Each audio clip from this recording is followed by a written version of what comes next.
Independent group, Deputy Catherine Connolly, 6. Deputy, are you sharing? No, I'm not well, sharing. You have 6.5 it might be one of the rare occasions where you've a problem keeping me to time, because I haven't listened to Deputy Durkin, who I have the greatest respect for, but not for what he's just articulated over his 9 minutes in this stall. And it's both dangerous and disingenuous to say that that people in opposition TDs are the cause of the low morale in the staff. It's just simply... Sorry now, Deputy, no excuse me. If we could stop, if we could stop the clock. Both deputies, excuse me. Deputy, you weren't interrupted. Deputy Connolly is entitled to her speech. Thank you. Continue, Deputy. Excuse me. I'm in the chair. Deputy Connolly is going to make her speech. Don't interrupt, please. The allegation you can address at another date, not on the floor. Your time is up, Deputy. Thank you. Deputy Connolly. I have already lost about 10 seconds, and I appreciate the clock has stopped. Let me just put this in context. First of all, I praised the Minister yesterday for his efforts in relation to the consulting contracts and other matters. Today, I'm not inclined to praise him. Why? Because I've listened to his speech and I've read his speech, and really, I know it's not politically correct anymore to say that you'd sell oil to a certain group of people, but he certainly would sell oil to a certain group who produce oil. With what he set out here in his 4 pages plus, because he's given no context whatsoever. Today, this week, Tuesday, Wednesday and Thursday have been among the highest daily numbers of people, Deputy Durkin, waiting for beds so far. Tuesday, the 21st of March, the 3rd highest this year, and in Galway, 56 out of that 665 people waiting for a bed. Do you remember what Dr. Hickey in Sligo had not what he told us, what he continuously tells us? At the very least, more than 300 people die per year directly related to the time they spent on trolleys. The Nurses Organisation, the INMMO, on the 17th of February sanctioned a campaign of industrial action in pursuance of safe staffing, and that process is ongoing. Safe staffing. So there's no safe staffing in our hospitals. On top of that, 1/3 of nursing posts, for example, and it's repeated lots of other places, particularly Dublin and Galway, in St James's, are unfulfilled because nurses can't afford to live in Dublin anymore.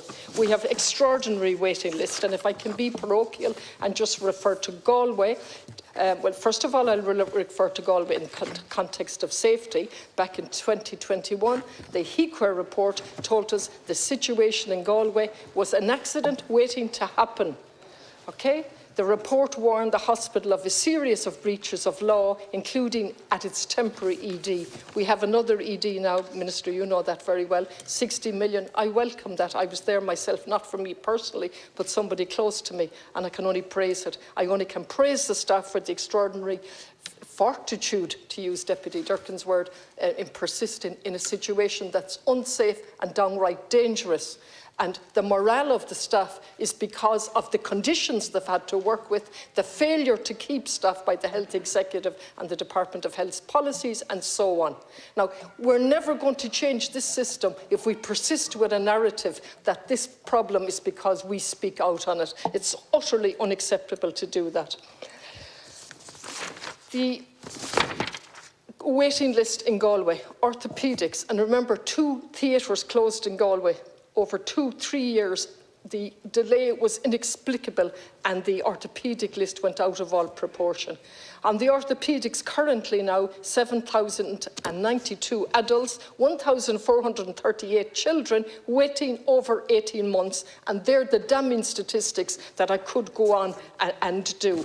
The spending review only recently in 2022 said the overview of hospital performance for the year 17 to 21, the ED wait time performance in hospital is persistent across years. Now, they're the type of statistics I'm looking at. And then I say, how did this happen? This happened just like the housing crisis, directly as a result of government policies and a privatisation and a commodification of our health service as with housing service. Back in 2010, almost 13 years ago, the World Health Organization raised a red alert in relation to retention problems, and they specifically asked for countries to zone in on the problems in retaining nurses and medical medical professions because we were relying on other workers and depriving those countries of their workers. The situation in relation to medical students. Almost half, according to an Irish Times article, almost half of our medical students who pay on average $56,000 in college fees move away after graduating.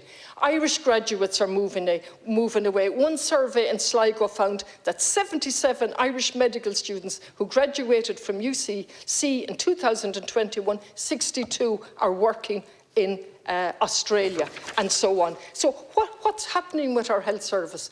We have privatised and commodified, while all the time we have absolutely financed a private system. We have failed to learn from COVID. We have failed to have safe infection policies in Galway. I'm in receipt of an email about the level of COVID in there, and I understand COVID is endemic, but we have no single rooms. We have no proper, from the emails I'm getting in relation to people suffering from COVID, infecting people with COVID and getting COVID in the hospital, we seem to have learned very little. In relation to the accident and emergency in Galway, we still have no time plan for the planning application. It would have been quicker to go ahead with the options appraisal for a brand new hospital in Merlin Park, which was the choice of the options appraisal, which then was changed 2 years later to keep developing the Galway hospital out of all proportion. There are many, many other things. I know, Minister, your heart is in the right place in relation to the health service, and you're familiar with an awful lot of these, but they didn't happen by accident. They didn't happen overnight. They happened as a deliberate result of Fine Gael, Fianna Fáil policies over a long period of time that put an emphasis on private medicine. And I'll finish by saying I praised the Minister last night in relation to the contracts and the public new contracts with the consultants, which haven't been finalised. It's most ironic that at the time we move to make public hospitals for public patients, we're actually by stealth privatising the primary care centres. Galway is going to have a primary care centre financed completely by 2 private companies, which the health executive will lease back, and we can't have any details why, commercially sensitive and so on. That's very ironic. Thank you.